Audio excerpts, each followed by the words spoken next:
అంబటి రాంబాబు గారు ఏం మాటలు మాట్లాడారండి? గౌరవ ముఖ్యమంత్రి గారు తల్లిని అవమానించారు, అవునా కాదా?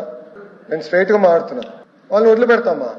అధ్యక్ష, మా సొంత కార్యకర్త భారతిరెడ్డి గారి గురించి మాట్లాడితే ఇమ్మీడియట్ గా మేము యాక్షన్ తీసుకున్నాం.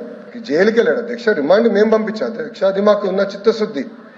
ఒక మహిళ గురించి ఎవరైనా మాడితే మేము ఎమోషనల్ అవుతాం. మీరెక్కడ అవ్వట్లేదు. మేము ఒక్క నిమిషం మాజీ ముఖ్యమంత్రి గారు ఏం చెప్పారు? అక్కడికి వెళ్ళి 2 చిన్న మాటలు చెప్పారన్నారు. మీకు తెలియపోతే మీరు బయటకు వెళ్ళొచ్చు. ఆయన ఏమన్నారు? 2 చిన్న మాటలు చెప్పారంట. ఒక తల్లిని అవమానం చేస్తారు, 2 చిన్న మాటలు ఉంటాయి మీకు?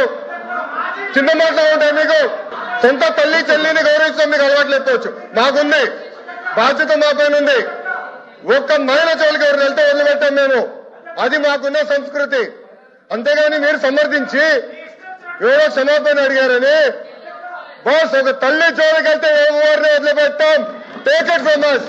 ఎవరిని వదిలిపెట్టే ప్రసక్తే ఉండదు మా దగ్గర.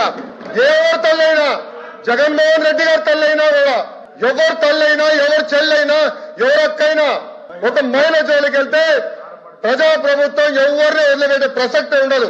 అది మా గౌరవ ముఖ్యమంత్రి గారు చెప్పారు, గౌరవ ఉప ముఖ్యమంత్రి గారు చెప్పారు. మేము ఎవరిని వదిలిపెట్టాం. ముందు మీరు చూస్తారు కదా. అది